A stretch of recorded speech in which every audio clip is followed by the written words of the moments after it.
இயேசு கிறிஸ்துவில் பிரியமான சகோதர சகோதரிகளே, ஆண்டவர் இயேசு கிறிஸ்துவனுடைய பிறப்பு பெருவிழா நல்வாழ்த்துக்களை அன்போடும் மகிழ்ச்சியோடும் உங்களுக்கு இந்த நாளில் தெரிவித்துக் கொள்கிறேன். இறைவன் பாலன் இயேசு அவருடைய பிறப்பால் நம்மையும் நம் குடும்பத்தையும் நிறைவாக ஆசீர்வதிப்பாராக. அன்புக்குரியவர்களே, மறைக்கல்வி பிள்ளைகளிடம் ஒரு நாள் பேசிக் கொண்டிருந்த போது இந்த கிறிஸ்துமஸ் பெருவிழாவிலே மிகப்பெரிய ஒரு சிறந்த பரிசாக உங்களுக்கு வேண்டுமென்றால் என்ன வேண்டும், எந்த பரிசு உங்களுக்கு வேண்டும் என்று கேட்டேன். அப்பொழுது அந்த பிள்ளைகள் ஒரு நிமிடம் யோசித்து விட்டு ஒரு குழந்தை பதில் சொன்னது, எனக்கு இயேசு கிறிஸ்து தான் வேண்டும், எனக்கு அந்த இயேசுவே தான் பரிசாக வேண்டும் என்று பதில் சொன்னார். ஆம், இம்மானுவேலாக கடவுள் நம்மோடு பிறந்திருக்கிற இந்த கடவுளை பரிசாக கேட்பதுதான் இந்த உலகத்தில் மிகப்பெரிய கொடையாக நம் வாழ்வில் இருக்க போகிறது என்பதுதான் உண்மை. கடவுள் இம்மானுவேலாக நம்மோடு பிறந்திருக்கிறார், நம்மோடு கடவுளாக பிறந்திருக்கிறார். அந்த கடவுளை நாம் பரிசாக பெற்றுக் கொள்கிற போது நமது வாழ்வில் மகிழ்ச்சி பிறக்கும், அமைதி பிறக்கும், மிகப்பெரிய சந்தோஷம் கிடைக்கும் என்பதுதான் உண்மை.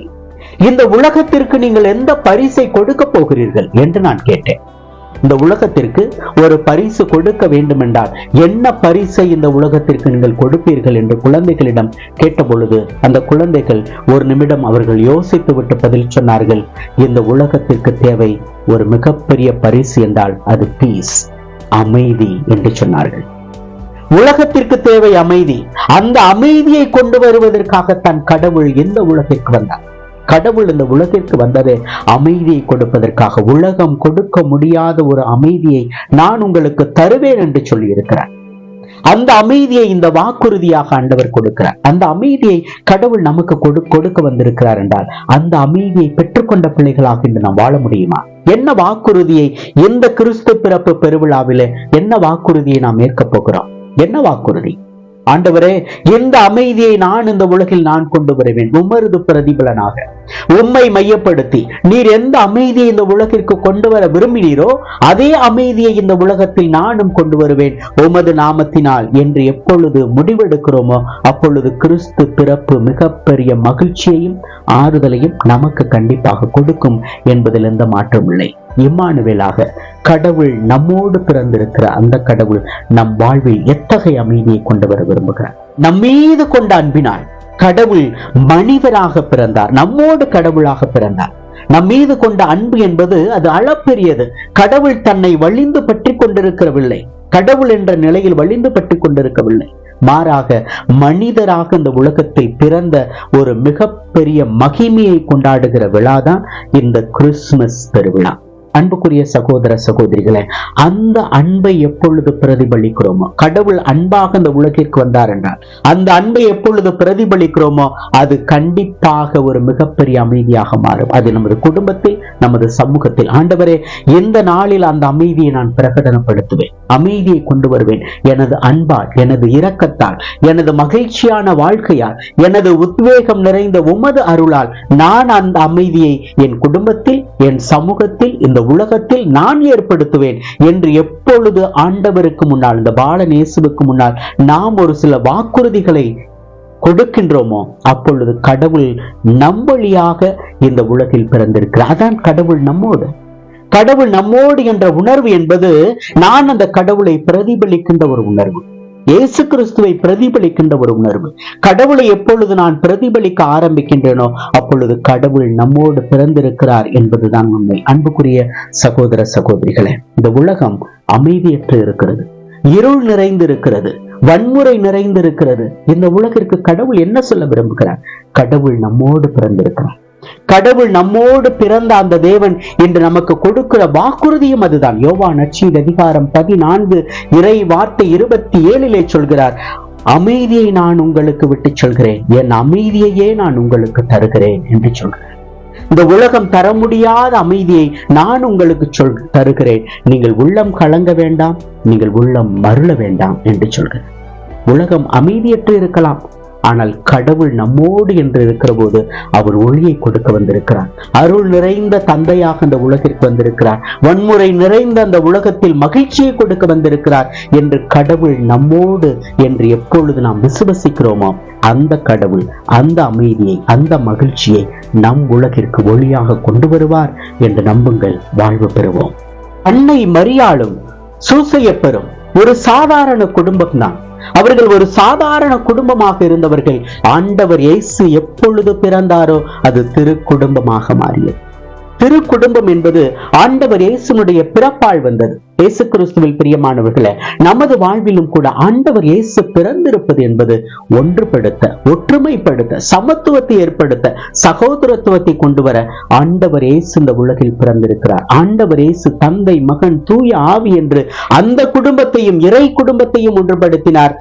அன்னை மரியாளும் சூசையப்பரும் இயேசுவும் என்று இந்த குடும்பத்தையும் புனிதப்படுத்தினார். இந்த வாழ்வில் நம்மையும் புனிதப்படுத்த, நமது வாழ்விலும் ஒரு ஒற்றுமையை கொண்டு வர, மகிழ்ச்சியை கொண்டு வர, சமாதானத்தை கொண்டு வர, சகோதரத்துவத்தை கொண்டு வர இந்த உலகில் நமக்காக பிறந்திருக்கிறவர் தான் நம்மோடு கடவுள் இம்மானுவேலாக பிறந்திருக்கிறவர்.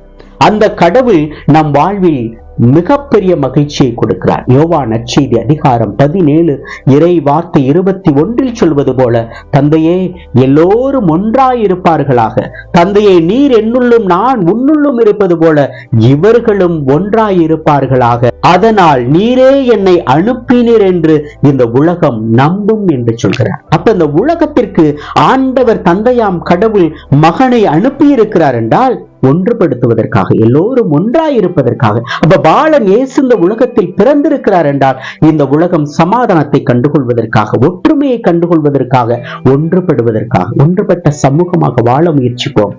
கடவுள் நம்மோடு இருக்கிறார். பிரிவினைகளை அகற்றுவோம், பலவீனங்களை அகற்றுவோம், வாழ்வில் கோப தாபங்களை அகற்றுவோம். எல்லாவற்றையும் அகற்றிவிட்டு ஒன்றுபட்ட சமூகமாக, ஒருங்கிணைந்த சமூகமாக, கிறிஸ்துவுக்குள் வாழ்கின்ற சமூகமாக மாறுவோம். தந்தையாம் கடவுள் ஒன்றாய் இருப்பது போல நாமும் ஒன்றாய் இருப்பதற்காகவே நம்மோடு கடவுளாக இம்மானுவேலாக அந்த கடவுள் நம் மத்தியில் பிறந்திருக்கிறார்.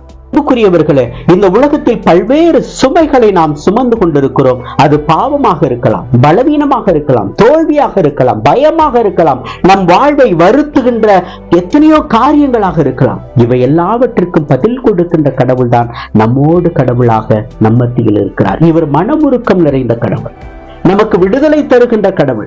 இந்த கடவுள் நம் வாழ்வில் சந்தோஷத்தை ஏற்படுத்துகிற கடவுள். அத்தகைய கடவுள் தான் நம் மத்தியில் இருக்கிறார். விடுதலை பயணம் அதிகாரம் 6 இறை வார்த்தை 7 சொல்வது போல, உங்களுக்கு கடவுளாக நானே இருப்பேன், உங்கள் மீது சுமத்திய பார சுமைகளை அகற்றி உங்களை விடுவித்த கடவுளாகிய ஆண்டவர் நானே என்று அந்த ஆண்டவர் சொல்கிறார். அன்புக்குரிய சகோதர சகோதரிகளை, நம் பாவ சுமைகளை விடுவிக்கின்ற கடவுளாக இம்மானுவேலாக நம்மோடு கடவுளாக வந்திருக்கிறார். அந்த ஆண்டவரை நம்புவோம். என் ஆண்டவர் என் மத்தியில் வந்திருக்கிறார், நம்மோடு வந்திருக்கிறார், நமக்காக வந்திருக்கிறார், எனக்காக வந்திருக்கிறார். எப்பொழுது என் வாழ்வில் நான் விசுவசிக்கிறேனோ, ஏற்றுக்கொள்கிறேனோ, என் வாழ்வில் இருக்கின்ற சுமைகளை, பாரங்களை, பலவீனங்களை எல்லாவற்றையும் அவர் அகற்றுவார். ஏனெனில் அவர் என்னோடு இருக்கிறார், நம்மோடு இருக்கிறார் என்ற உணர்வுக்குள்ளாக நாம் வருகிற போது அந்த பாலன் இயேசு நமது வாழ்வில் மிகப்பெரிய மாற்றத்தையும் மகிழ்ச்சியையும் கொண்டு வருவார் என்பதை நம்புவோம், விசுவசிப்போம், ஏற்றுக்கொள்வோம்.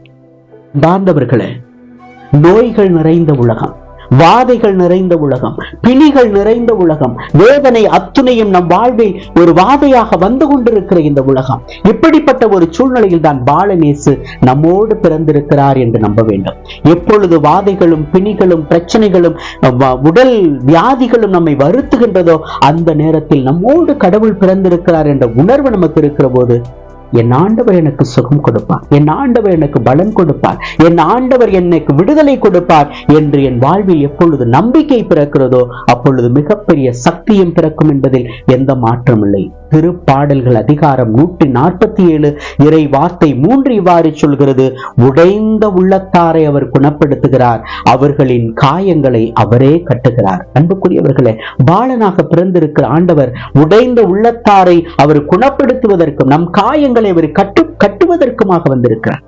நம்மோடு கடவுளாக, நம்மோடு இருக்கிற கடவுளாக, என்னை குணப்படுத்துகிற கடவுளாக, என் காயங்களுக்கு கட்டுப்போடுகிற கடவுளாக, எனக்கு மன ஆறுதல் தருகின்ற கடவுளாக, எனக்கு மன வலிமை தருகின்ற கடவுளாக, எனக்கு விடுதலை தருகின்ற கடவுளாக அவர் என் வாழ்வில் வந்திருக்கிறார் என்று எப்பொழுது ஏற்றுக்கொள்கிறோமோ அப்பொழுது மகிழ்ச்சி பிறக்கும், சந்தோஷம் பிறக்கும், நமது வாழ்வும் மிகப்பெரிய மகிழ்ச்சி அடையும். இயேசு கிறிஸ்துவில் பிரியமான சகோதர சகோதரிகளே, ஆண்டவர் இயேசு கிறிஸ்துடைய பிறப்பு விழா என்பது ஒரு பாலனாக அந்த ஆண்டவரை நம் வாழ்வில் பெற்றுக்கொள்வதாக மட்டுமல்ல, அந்த ஆண்டவர் நம்மோடு கடவுளாக, நம்மோடு இருக்கிற கடவுளாக, இம்மானுவேலாக, என் வாழ்வில், என் குடும்பத்தில், என் வாழ்க்கையில் அவர் என்னோடு வரப்போகிறார் என்று எப்பொழுது ஒரு மிகப்பெரிய மகிழ்ச்சி பிறக்கிறதோ உங்கள் வாழ்வில் மிகப்பெரிய மகிழ்ச்சி கிடைக்கும், வெற்றி கிடைக்கும், சுகம் கிடைக்கும், விடுதலை கிடைக்கும், அமைதி கிடைக்கும், மன நிறைவு கிடைக்கும். எல்லாம் அந்த ஆண்டவர் இயேசு கிறிஸ்துவின் பிறப்பால் உங்களுக்கு கிடைக்கட்டும் என்று இந்த நாளில் ஜெபிக்கிறேன். இறைவன் நம்மை ஆசீர்வதிப்பாராக. நம்மோடு கடவுள் என்பதை நம்புவோம், நலம் பெறுவோம். இறைவன் நம்மை நிறைவாக ஆசீர்வதிக்கட்டும். ஆமென். கிறிஸ்து பிறப்பு பெருவிழா மகிழ்ச்சிகளை மீண்டும் உங்களோடு பகிர்ந்து கொள்கிறேன். உங்களையும் உங்கள் குடும்பத்தையும் இறைவன் நிறைவாக ஆசீர்வதிக்கட்டும். ஆமென்.